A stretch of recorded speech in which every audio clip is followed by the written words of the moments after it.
डॉक्टरांकडनं जर तसं प्रिस्क्रिप्शन दिलं गेलेलं असेल तर मग रुग्णांना ती औषधं रुग्णांच्या नातेवाईकांकडनं मागवणं क्रमप्राप्त होतं. पण प्रत्यक्षामध्ये जर असिम्प्टमॅटिक रुग्ण असेल, ज्याला लक्षणं अत्यंत सौम्य असतील, अशा रुग्णांना आयसोलेशन घरातच करण्याची गरज आहे हे शासन म्हणत असतानाही आपण हॉस्पिटलचे बेड ऑक्युपाय करतो. ते हॉस्पिटलच्या बेडवरती आपण जाऊन उपचारासाठी दाखल होतो आणि मग पुढे सगळे अडचणीचे प्रश्न निर्माण होतात. दुसऱ्या बाजूला राज्याचा आणि केंद्राचा एकीकडे संघर्षाचा सामना पाहायला मिळतोय. तो म्हणजे लस आता फक्त 1.5 दिवस राज्यात पुरेल इतकाच साठा आहे असं आरोग्यमंत्र्यांनी सकाळी जाहीर केलं. आणि त्यानंतर केंद्रामध्ये प्रकाश जावडेकरांनी पत्रकार परिषद घेतली दिल्लीमध्ये आणि त्यांनी सांगितलं की राज्याला 6-7 दिवस पुरेल इतका लसीचा साठा राज्याकडे उपलब्ध आहे. आणि 5 लाख डोसेस लसीचे हे राज्यांनी वाया घालवले असा आरोपही जावडेकरांनी केला. म्हणजे ह्या सगळ्या गोष्टी आहेत आणि सर्वसामान्यांच्या बाबतीमध्ये याच्यात उत्तरं अपेक्षित असतात की आम्ही काय करायचं. याच मुद्द्यावर आपण चर्चा करणार आहोत. आपल्यासोबत महेश झगडे सर आहेत, जे राज्याचे कमिशनर म्हणून निवृत्त झाले. औषध आणि अन्न प्रशासन विभागाचे उत्तम प्रशासक म्हणून त्यांनी काम केलेलं होतं. आपल्यासोबत डॉक्टर मंगेश पाटे आहेत, राष्ट्रीय सचिव IMA हॉस्पिटल बोर्डाचे. तेही या सगळ्या उपचारासंदर्भात अधिक आपल्याला समजावून सांगतील. आणि आपल्यासोबत येणार आहेत जगन्नाथ शिंदे, जे महाराष्ट्र राज्य केमिस्ट अँड ड्रगिस्ट असोसिएशनचे अध्यक्ष आहेत. त्यामुळे रेमडेसिवीरचं जिथून सुरुवात होते, जिथे उपचार करायला गरज लागते आणि तुटवडा झाल्यानंतर जो काळा बाजार होतो, या तिन्ही मुद्द्यावरती हे त्यांनी आपले मान्यवर पाहुणे तितक्याच अधिकाऱ्यांनी आपली मतं स्पष्टपणे मांडतील. सर झगडे सर, सुरुवात मला तुमच्यापासूनच करायची आहे. कारण अशा प्रकारच्या औषधाच्या काळा बाजारावरती आपण FDA कमिशनर असताना प्रचंड आळा घातलेला होता.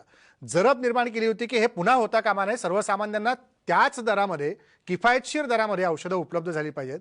आजचं रेमडेसिवीरचं उदाहरण पाहताना काय वाटतं, जाणीवपूर्वक केलं जातंय की बरोबर रुग्णसंख्या वाढल्यानंतर रेमडेसिवीरचा तुटवडा जाणवतोय, जो की यापूर्वी 3 महिन्यापूर्वी जाणवत नव्हता? याच्यामध्ये 1-2 गोष्टी महत्वाच्या आहेत राजेंद्र. की पहिली गोष्ट अशी आहे की खरं म्हणजे की हा रोग असा आहे की ज्याला 0 खर्च येऊन तो बरा होतो असा रोग आहे. की जर आपण सोशल डिस्टन्सिंग पाळलं किंवा मास्क लावला किंवा बाकीच्या गोष्टी जर पाळल्या, स्वच्छता जर पाळली, तर हा रोग होणारच नाहीये. इतका साधा रोग आहे. पण काय होतं की आपण मग त्याच्यामध्ये कुठेतरी समाज म्हणून तिथे दुर्लक्ष करतो, लॉकडाऊन पर्यंत जातं आणि शासन देखील सुद्धा कुठेतरी कमी पडतं. म्हणजे शासन म्हणण्यापेक्षा प्रशासन, की त्यांनी हे जे एन्फोर्स करायला पाहिजे ते होतं आणि मग शेवटी लोकांना रेमडेसिवीर किंवा ह्या सगळ्या गोष्टीकडे जावं लागतं आणि प्रचंड खर्च होतो. खर्च ठीक आहे, पण त्यामध्ये लोकांना जो त्रास होतो आणि मृत्यू होतो, हे एक भयानक परिस्थिती आहे. आता दुसरा प्रश्न असा आहे की रेमडेसिवीर हा अँटीव्हायरल आहे. आता ते डॉक्टर आपल्याला सांगतीलच, पण हे जसं आपल्याकडे ओझेल टॅमिवीर किंवा टॅमिफ्लू, स्वाईन फ्लूच्या वेळेस होतं आणि ते बऱ्यापैकी हमखास त्याच्यावरती उपचार व्हायचा, तसं हे काही याच्यासाठी तयार झालेलं नाही, ते वेगळ्या कारणासाठी तयार झालेलं होतं आणि त्याचा इथे वापर केला जातो आणि वापर तो नंतर परमिट करण्यात आलेला. तो खास त्याच्यासाठी नाहीये. याच्यावरती रामबाण असं औषध अजूनही कोरोनावरती आलेलं नाहीये. बरोबर. पण आता प्रश्न असा की हा चालतं, त्याला हे करताय, तर बाकीच्या दुसरे अजून 1-2 औषधं आहेत की ज्याच्यामुळे व्हायरल लोड कमी होतो. ह्या गोष्टी जरी असल्या, प्रश्न असा आहे की खरं म्हणजे की ज्यावेळेस साधा सर्दी पडसा झाला की ताबडतोब सर्दी पडसा झाला की ताबडतोब त्याला जर उपचार केले तर रेमडेसिवीर पण नेण्याची गरज नसते. रेमडेसिवीर कधी होतं की ज्यावेळेस तुमचा त्या रोगाचं ताकद वाढलेली असते, त्यावेळेस अँटीव्हायरल नेऊन मग ते कमी करण्यासाठी होतात. आता प्रश्न असा आहे की ह्या रेमडेसिवीरच्या किमती ज्या आहेत आणि त्याचा उपलब्धता आहे की या 2 महत्वाच्या गोष्टी आहेत. रेमडेसिवीर हा एक जिल्दिया नावाचे एक कंपनी आहे, याच्यामध्ये त्यांनी ते तयार केलेलं आहे. त्यांचं पॅटंट आहे, अजूनही त्यांचं पॅटंट. आता ह्या पॅटंटने आपल्याला भारतातल्या काही 7-8 5-6 कंपन्यांना त्यांनी परवानगी दिलेली आहे, लायसन्स दिलेले की मॅन्युफॅक्चर करण्याचं.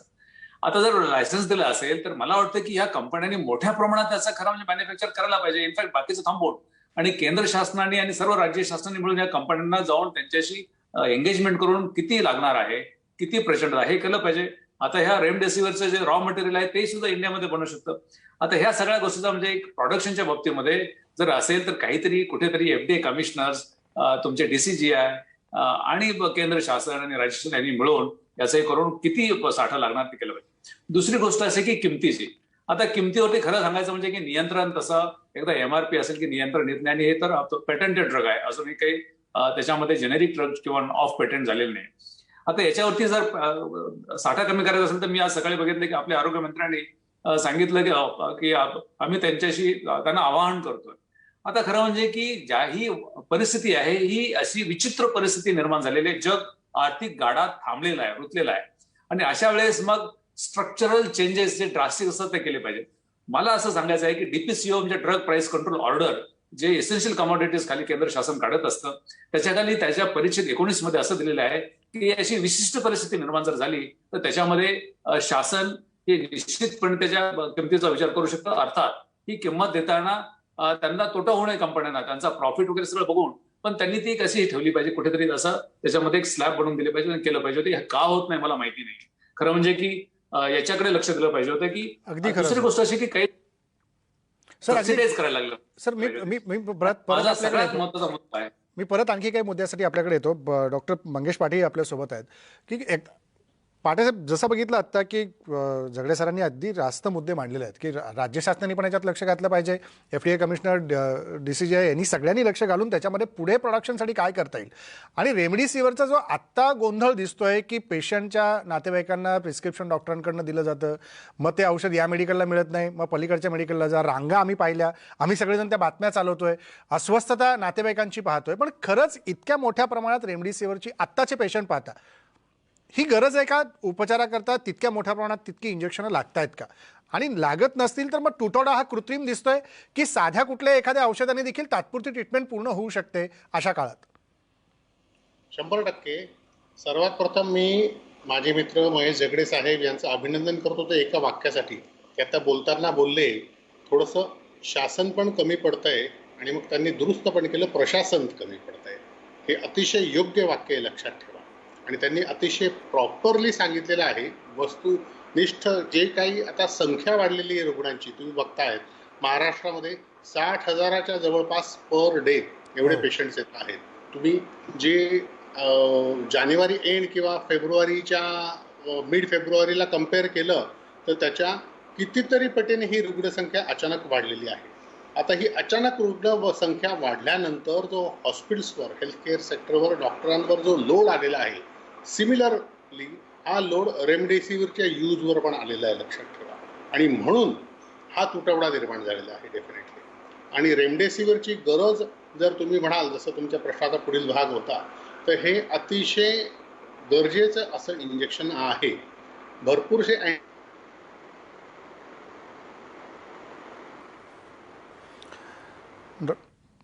डॉक्टर मंगेश पाटेंचा संपर्क आपल्याशी तुटलेला आहे. आपण पुन्हा एकदा त्यांच्याकडे जाण्याचा प्रयत्न करू. पण झगडे सर, ज्या पद्धतीने या औषधांचा तुटवडा आत्ता इकडे जाणवतोय आणि तो जाणवत असताना सातत्याने एका बाजूला दुसरा मुद्दा समोर येतोय की आत्ता ज्या लसी उपलब्ध आहेत राज्यात, तर केवळ 1.5 दिवसाचा साठा आहे.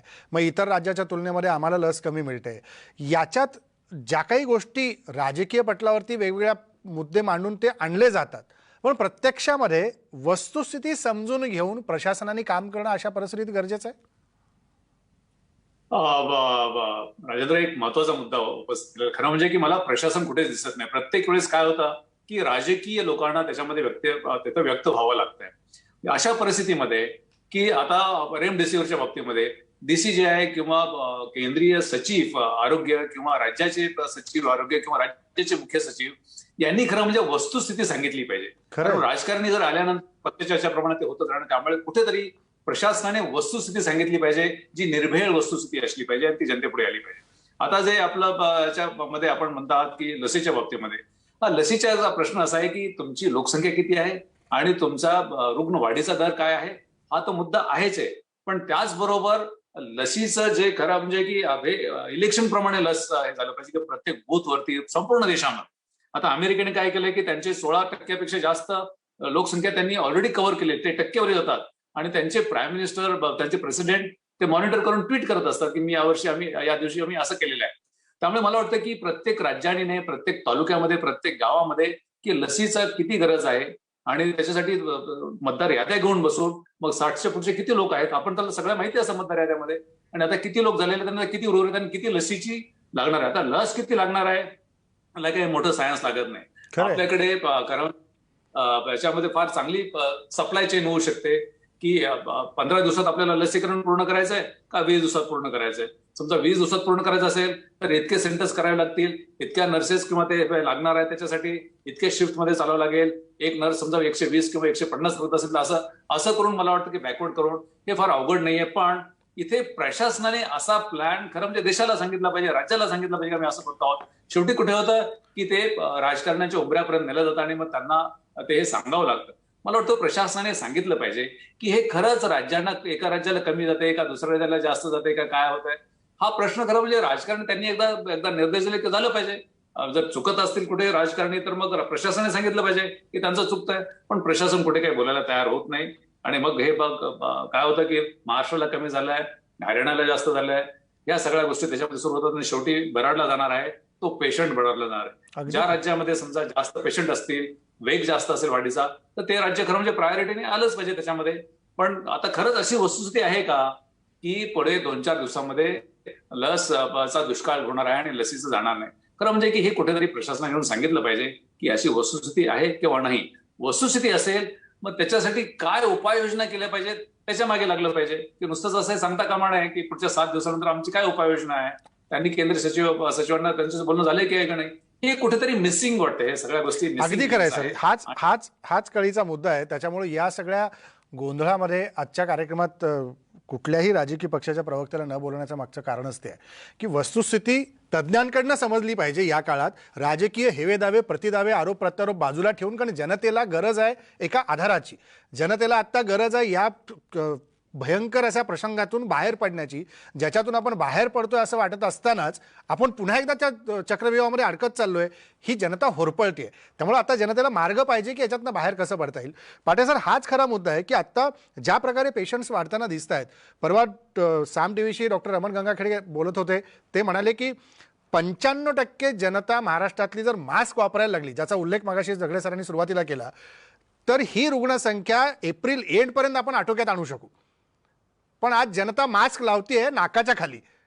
त्यामुळे ही चूक जनतेची पण तितकीच आहे. आणि सांगणार आम्ही मास्क लावलाय, पण तो मास्क तुमचं नाक आणि तोंड झाकून घेतोय का? तुम्ही डॉक्टर सांगताय ते खरंच पाळताय का? तुम्ही 3 मुद्दे जे सरकारने सांगितले ते तुम्ही सांभाळताय का? काहीही करत नाही होत आपण. मात्र या संकटात अडकत चाललोय.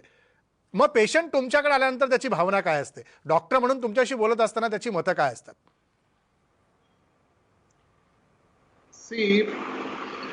पेशंट्स कडून इन जनरल पब्लिक कडून आपण कोविड अप्रोप्रिएट बिहेवियर हे जे एक्सपेक्ट करत असतो, हे वेळोवेळी केंद्र सरकार, राज्य सरकार आणि इव्हन लोकल ॲडमिनिस्ट्रेशन आणि सर्वांकडून सांगण्यात येत आहे.